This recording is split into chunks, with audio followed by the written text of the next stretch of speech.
The other day, a client and I were on the call doing some end-of-year planning, and we've known each other for 15 years or so. And I look at him, and I pause, and I say, you know, John, you're one of the most boring people I know. Well, hey there. Welcome to the Retirement Answer Man Show. This is Roger Whitney. I am your host, and this show is dedicated to helping you not just survive retirement, but have the confidence because you're doing the work to lean in and really rock retirement.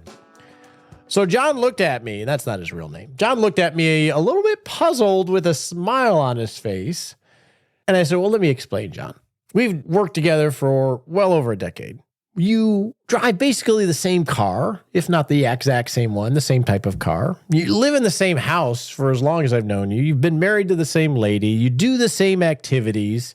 Whenever we're on Zoom, you have the exact same background. Nothing ever changes. You're wearing the same kind of clothes. I mean, you're a pretty boring guy. What I really meant was consistent, because this has really served him well, and he got it when I started to frame it. And it's very underrated staying consistent with things, your investment strategy, your spouse, how you live your life, your activities. There's a lot of value and compounding of value that happens when you're that consistent. Now, I used boring just to sort of tweak him a little bit and play, because he doesn't have a boring life. His wife is definitely not boring. His activities aren't boring.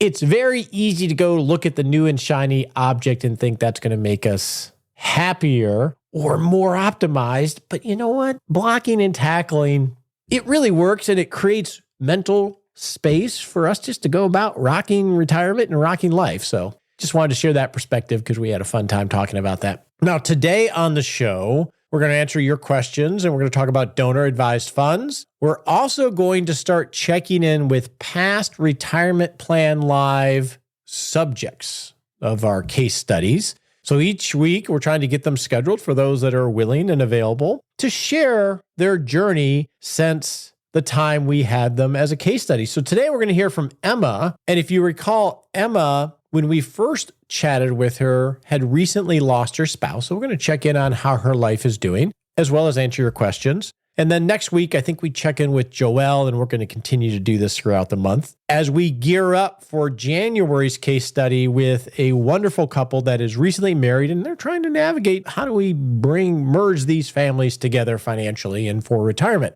Now, if you would like to get our cheat sheet on the important financial planning numbers for 2024, we've been sharing them in our 6-Shot Saturday email. But if you would like to get them right away, you can go to doretirementright.com, put in your name and your email, and you can, I believe, instantly download, or we'll send you directly the PDF. It will have all the income tax brackets for 24, how much you contribute to Roth IRAs, where IRMA limits come in, and a whole bunch more. So you can get that at doretirementright.com. With that said, let's go on and start answering your questions.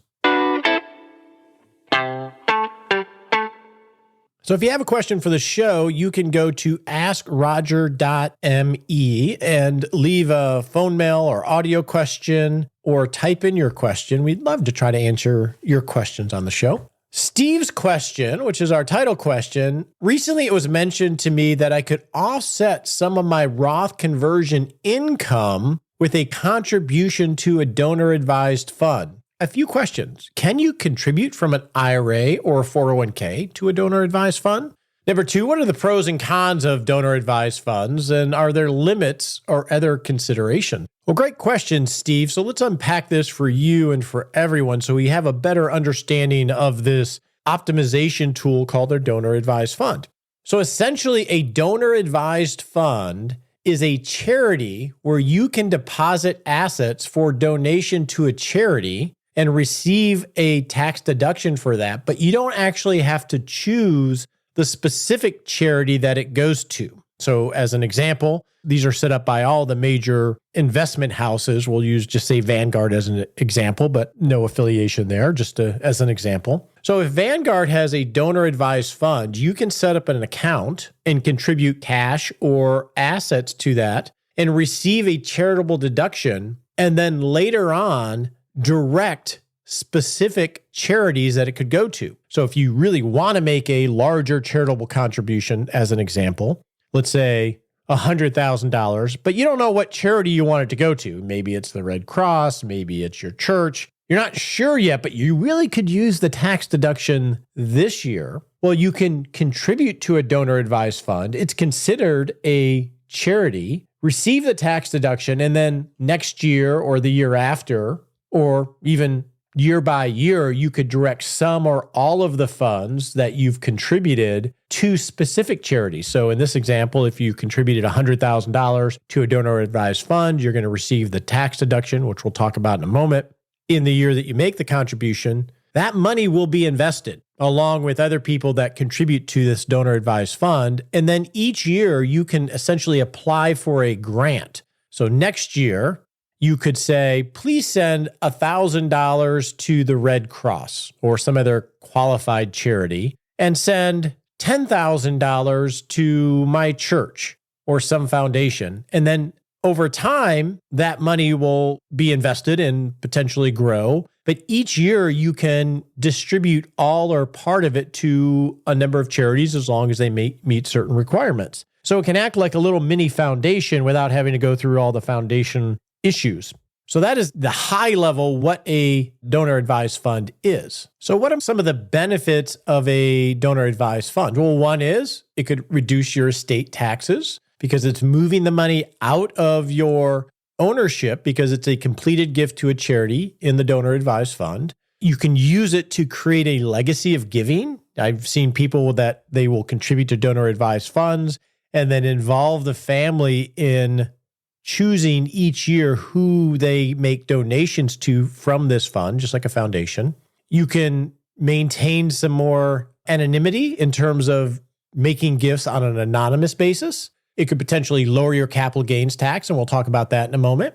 And you can claim a tax deduction in the year that you do it. Another positive attribute of a donor advised fund is because there's such a high standard deduction, you can group your annual giving into specific years so you get over the standard deduction amount and are able to itemize. So let's say you give $10,000 a year to charity. Well, if you do that on an annual basis, you potentially could not get over the standard deduction, so you don't get the itemized. But if you group it all into 1 year, say do 10 years of $10,000 a year gifting in 1 year, you can itemize for that particular year and then dole out the money over the 10 years. So front load all of that giving. So let's get to some of your specific questions here, Steve. With a donor advised fund, while you're alive and before 70 and a half, they need to come from taxable assets.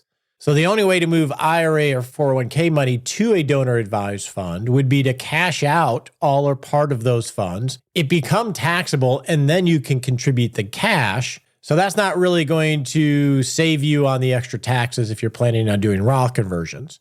The two ways that you can make tax-efficient contributions from retirement accounts are either to do qualified charitable distributions directly from your IRA, which you can start doing those at age 70 and a half, or leave your IRA or your 401k assets to a charity as part of your estate. So that's the only tax-efficient way of getting money out of an IRA or 401k to a charity. Donor advised fund would not be a use case in this instance. To get the tax break for contributing to a donor advised fund, you're going to need to contribute non-tax advantaged accounts. And the most efficient assets, typically from a tax perspective, are donating highly appreciated stocks or other assets that would otherwise have a realized capital gain if you were to sell them. So as an example, let's say you bought ABC stock for $1,000 and now it's worth $10,000. If you contribute that to a donor advised fund, you can avoid paying the capital gain tax and get a tax deduction within some limits of $10,000 as a charitable gift. So using highly appreciated assets can be a good avenue of using a donor advised fund. Our next question comes from Bill, and it's actually a clarification on the Rule of 55 rule. I really appreciate your podcast and focus on intentionality, on purpose, planning, and execution. I had a clarifying question. Whenever you refer to the Rule of 55, you frame the timing as after you turn age 55. I turned 55 in November of next year and had understood that it's actually in the year you turn 55. I'm planning out my tactics for the next year and just want to make sure I don't make an error here. And thanks for the clarification there. Sometimes I state things a certain way that can be confusing, and I apologize about that. You are correct.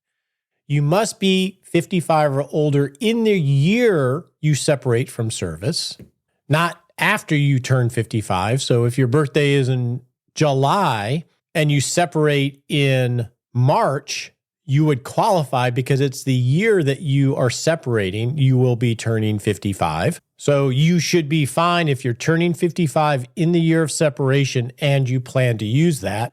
Now, also remember that you can only do this with your current active plan. If you have monies in 401k plans at old employers, this rule isn't going to apply to those monies. They're only going to apply to the one that you're active in. And this will not apply to an IRA, just to clarify for everybody. And if you roll your 401k, where you separated in the year that you turned 55 to an IRA, this age exception is lost. And so you want to be careful not to do that. So thanks for asking for clarification.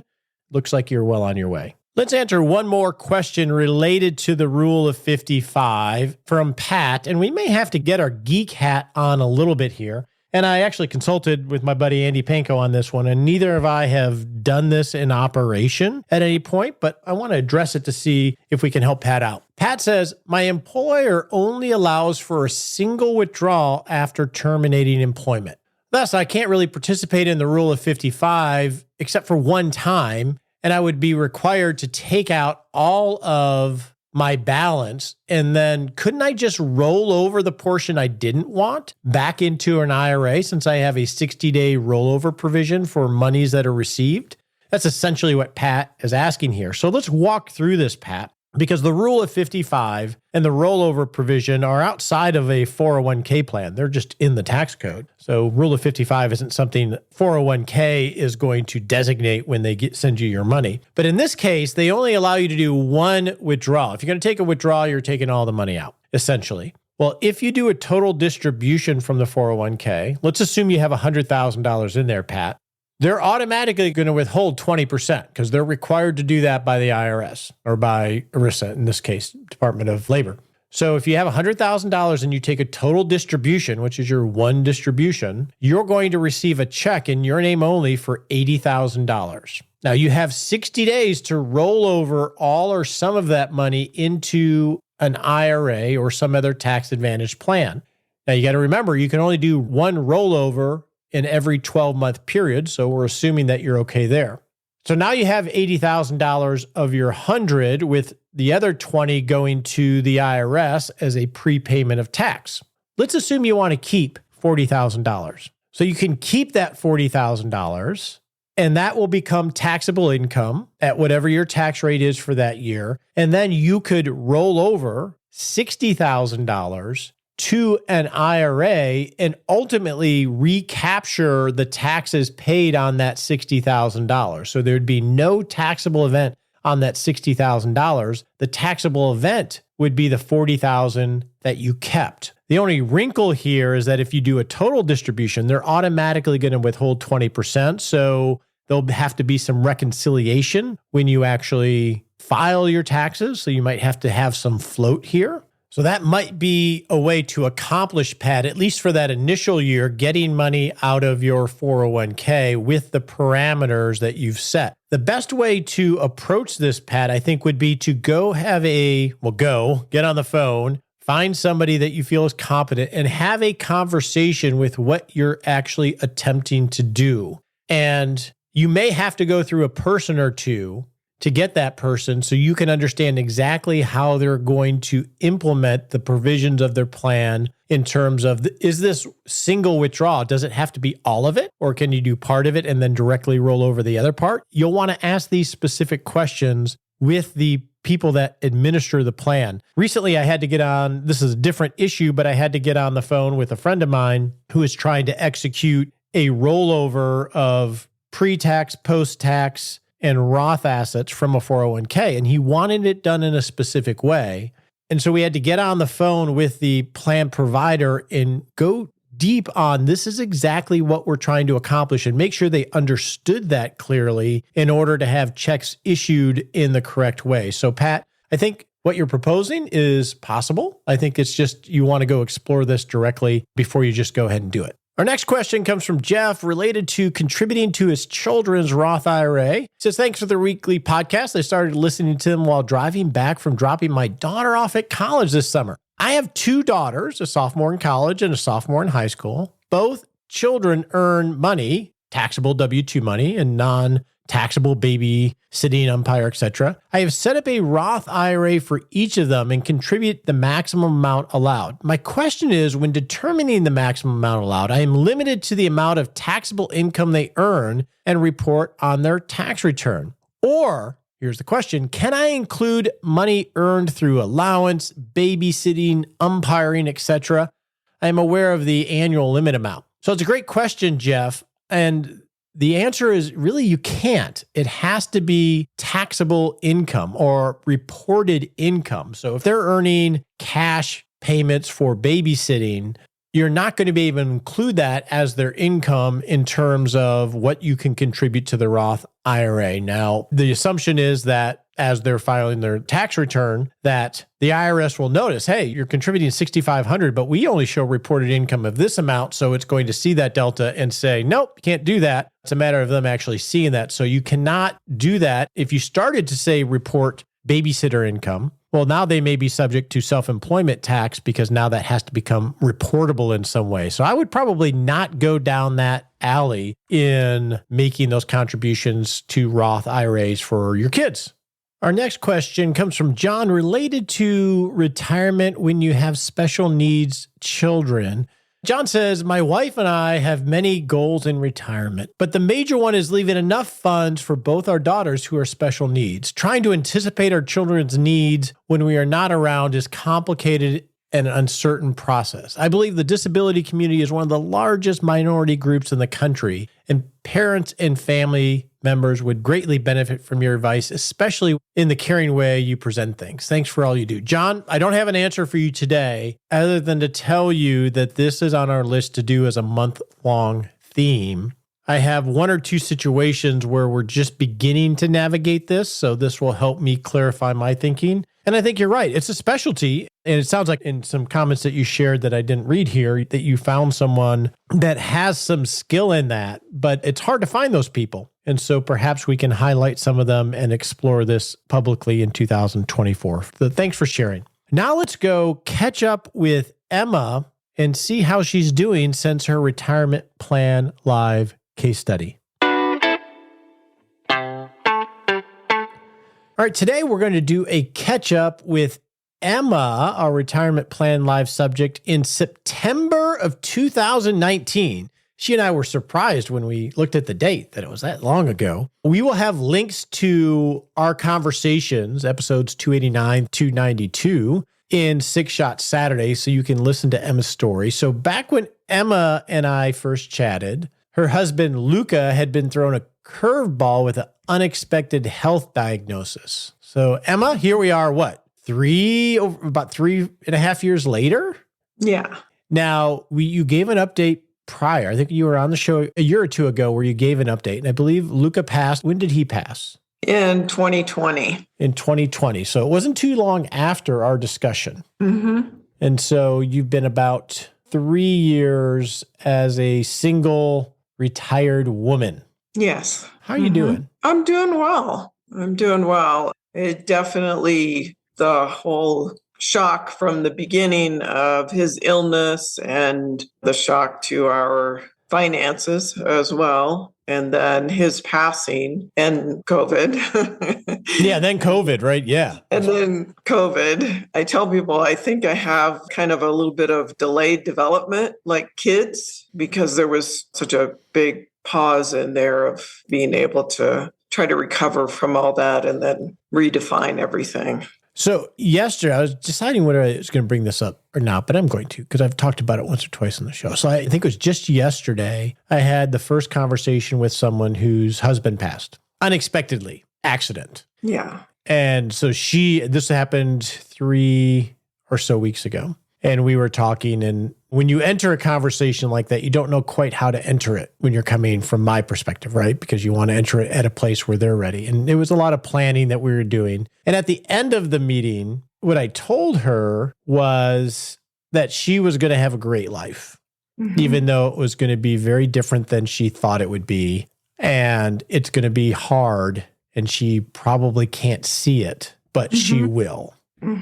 Took a risk in doing that, but I know her fairly well. Having walked this journey somewhat, you had a little bit more of a journey than she did because it was very shocking to her. Do you believe that? I do believe that. I absolutely believe that it takes work. I've seen people who have tried to, quote unquote, skip the work for one reason or another. No telling what their reason is. However, I do believe that there's a really good life on the other side. It's a different life. It's a completely different life. But one of the big keys, I think, for me is not only family, but trying to really get out there and work hard to find a tribe. That's been really key. No matter what your passion is, it can be anything.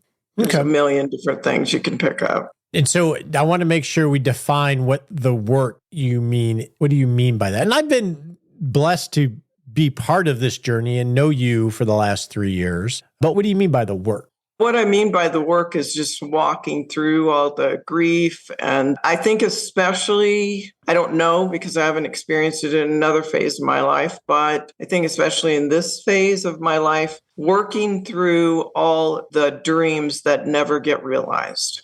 Because at least for me and my husband, we spent countless years dreaming up things that we would do when we were retired and falling in love with certain types of activities to do together and all those kinds of things. So it's that going through the giving up those dreams and doing the grief work. And I imagine time is the only thing that you can't, there is no fast pass, I would imagine. Oh, no, at least not for me. I do have to say everybody does grief differently. So I can't say for them, but for me, no fast pass. And I also think, and someone talked about this at one point, that it's kind of the price that you pay, right? Yeah, that makes sense. The 2 areas of grief that I've gone through, well, we'll say 3, and then we'll move on from this subject. Because I think my perspective was my mom and my sister, and then most recently, my father-in-law. And I tend to process, and sometimes I feel like, ooh, in all 3 instances, felt like I was suppressing it or something because I was, quote unquote, moving on and pretty, I don't know what you call it, not well adjusted, but it didn't impact me in the same way as I thought I was supposed to. So we're all different, right? We all process things differently. So tell me about Emma today. So Emma today, I have, throughout this whole process, I've been testing different things to see if they're a good fit. I was lucky that before this process, I had already fallen in love with mountain biking and camping. But that takes a lot of testing in the future of, okay, now what flavor of that is a good fit for me now? And taking lots of solo trips across country, other group found, talking about tribes, I've found, because I love camping, I've found these huge, I'm talking like 10,000 women groups that love to camp, and they're all over the United States. So those types of things. And then also with my mountain biking. And so, really reaching out to family, those kinds of things, and planning ahead. I think it was really rocky in the first time period, feeling safe. Yeah, camping alone and mountain biking alone. And yes. And it wasn't so much like, I've traveled alone a lot, but it was more like, this is my own adventure and what's this going to look like? And what happens when I get into that situation and those kinds of things. And so I've built in some safeties that I would not have done before. When I mountain bike, I carry a Garmin device with me that'll send an SOS if I need it. And so some things like that. When you say testing, why do you say testing in terms of different things? Oh, because there might be like, of course, we all have these things like, oh, I would love to go to so-and-so and figure out if that's a good fit. For instance, a couple of years ago, I went to the East Coast because I always wanted to go to Acadia National Park. And my granddaughter was graduating in Pennsylvania, so I just went to the graduation and I kept going. And it turned out to be the trip that I really, really wanted. And then there's been other trips that were like, or other places where I thought, oh, the mountain biking is just going to be the best ever. And I get there and it's not that much fun, and it's not that much fun to do alone. Or I might try a different kind of trip or a set of friends, and maybe they're just not as good of a fit. Yeah, traveling with people and doing different activities is definitely, it's situation dependent. So tell me about this 10,000 plus traveling group with women. What is that? Oh, that one happens. There's more than one, but that one happens to be called Sisters on the Fly. And their motto is, we have more fun than anyone. They have like these simple rules to life, like we have more fun than anyone, be nice to each other. I mean, it's pretty simple. And they do typically, not always, only camp with members of the group. They don't bring their kids and all their other responsibilities in life. And they have events. I can't even tell you the number of types of events that they have. It just depends on what you love to do. Some of them fly fish, some of them mountain bike, some of them they like genealogy or crafts, or some of them that's just a big like costuming. It might be a Wild West theme. Cosplay or something, I think they call it. Yeah. Yeah. And how did you find them? I had heard about them before because they're known for, some of their members have vintage trailers that are amazing. I mean, they have them repainted with certain themes, and so I'd heard about them before. And so I thought, another thing to try. So back in 2019, when we initially talked, how long had you been retired? Oh, not very long at all. Okay. In fact, I'd retired in 2019 because Luca was doing a little bit better. And given the odds, I was kind of like, okay, let's go have some fun now. Okay. Has your retirement plan changed much over the last 3 years, whether it's financially or non-financially?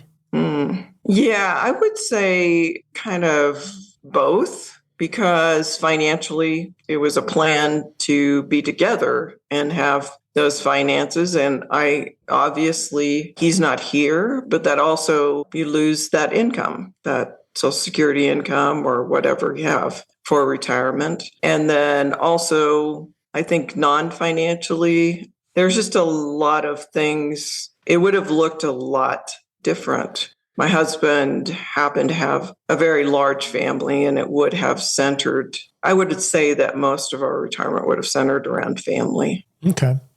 Since you've been single or widowed in retirement, has it changed much over the years? Or do you feel like it's worked out how you thought it might, as you had planned once Luca had passed? In the beginning, it was really hard to understand that I would find, quote unquote, my people. And I didn't see that. I thought, oh, here I am, I'm alone. And lucky for me, I'm an introvert. So that part didn't bother me that much. But I thought, oh, I just have my family, and my family lives thousands of miles away. And so it was hard to see this picture. It was hard. It wasn't like thought it was impossible, but it's almost like going to a country that you've never been to before. You kind of know, hey, they speak this language or they have these customs, but yeah, it's a different picture for sure. And since you're an introvert and you enjoy being with yourself, was it harder for you to like maybe join this group or go on? Oh, yeah. It was extremely challenging to put myself out there. Extremely challenging. But I felt, I don't want to say survival, but I felt like it was essential to who I wanted to become. So I was like, okay, so you're uncomfortable. All right. So what? You've been uncomfortable before. You'll be uncomfortable again. So there was enough of, I know this is good for me to get over the uncomfortableness. Yeah. It's funny when we talk about those things, when we're uncomfortable about something, it's easy to talk about it on a macro level, but in the moment, and I was thinking of this the other day because my wife and I went to dinner with two couples in a neighborhood, but it was Friday evening. It was like 7 p.m. We were going to meet it for dinner, and I had had a long week and a long day, and everything in me was like, oh, I could just sit on the couch. I was drained, and I went. And I'm so glad that I did. But in the moment, it's easy just, I'll just sit on the couch. How did you get over just the moment? Maybe I'll just stay home. Yeah, I think part of how I got over the moment was I tried to surround the people that were around me with more enthusiasm than I had. Right. So like, oh, well, I told Sally I was going to go to this event and she's calling you 2 days before. You're going to be there, aren't you? Or whatever, those kinds of things. And so I had, especially early on, I had lots of those moments, exactly what you're describing. Like, why did I say I would do this? It seemed like a good idea when it was weeks away. Yes. Yeah. But once I went, I mean, I made all kinds of friendships and connected with lots. And the variety of people is just delightful. Yeah. We need those kind of friends. My best friend in the world is that kind of friend. He's the natural connector. So what is next for Emma? Tell me about the future. I think the future includes those kinds of things, but also more solidifying, okay, these are the specific things that are important enough to make a plan far enough ahead, trust my finances that they're going to be there, and go for it. Not dependent on whether anybody else is going or any of those types of things, but really kind of defining what is that for Emma? Okay. Now I'm going to ask you this last question or two. I hesitate to do it, but I think it would be valuable to someone listening. And you and I talk on a regular rhythm, and your life isn't defined by being a widow and having Luca die. That is not who you are. That's not who I think you are. In this conversation, though, there's obviously people like the person I spoke about who is fresh in this. But there's also people, I'll use Shauna and I, who we've always been together. We always think we're going to be together. We've never had a diagnosis where life has hit us in a sideways. What would you tell us about how to think about when to retire and the pace of life and everything from your perspective? I think what I would tell you, and, I'm kind of an advocate for it now, and I tell my sons, is don't waste any time. Certainly set up your finances. And for me personally, being out of debt is one of the greatest freedoms you'll ever have. However, don't wait forever. You don't know. There's so many cases like mine and like very quick, sudden, unexplained deaths that I've run into in the last 3.5 years. So when you say don't wait for what? Or to do what? Yeah, for experiences that you've always dreamed of, right? Or that like, oh, we don't have enough time to take a month off and go to whatever it is. It could be Africa or North Carolina. I don't know. But whatever it is, that would be my advice, is to find a way to work those things in, because none of us have any guarantees. In fact, one of the women that I'm in a group with, right after her husband passed, then she was diagnosed. So I think that's the other delusion in a couple, is that, okay, well, something might happen to one of us, but we're not thinking we both might be on limited time. So yeah, I think that would be it. Okay. Well, as you were talking about that, don't wait, I was thinking a week or two ago, my son, who recently, he and his girlfriend broke up, they were living together, and he was moving on a Thursday. And he rented a U-Haul. He didn't have any of his buddies. And I was planning to take an hour or two to just drive down there, get the heavy stuff and bring it back and put it up. Ended up being the whole day mostly. And there was a million reasons of work that, oh, I got all this stuff I got to do. Maybe you can get a friend to do it. Okay, it'll only take 3 hours. But it took the entire day. And I felt so happy because we had such a good time just talking and moving into his own place. It's easy to say, no, I can't do it. I got work today, right? When it's such a important moment and you just don't know when they're going to happen. So thanks for sharing that perspective. Anything else you want to say before we wrap it up? Just that I think the thing that I would always also as a couple plan for, the emergency will come. We're human. Something is going to happen. And so have that money set aside so that when that day comes, it doesn't ruin you financially on top of ruining you emotionally. Yeah. Thank you for your second update now. And knowing you as I do, I definitely know that you are rocking retirement. You totally are. Yeah, I do love retirement. I have to say that. All right, Emma, be well. Thanks. On your marks, get set.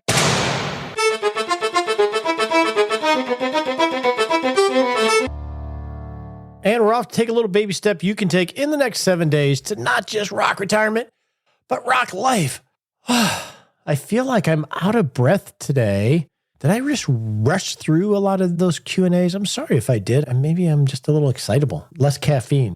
Your action item for the next 7 days here towards the end of the year is think about some way to embrace boring. Maybe it is if you're thinking about something new. It could be a car. It could be new investment strategy, new tax strategy. Take a breath and maybe give yourself 24 hours to reevaluate whether you need to be adding something new or different in your life. Boring can be pretty good.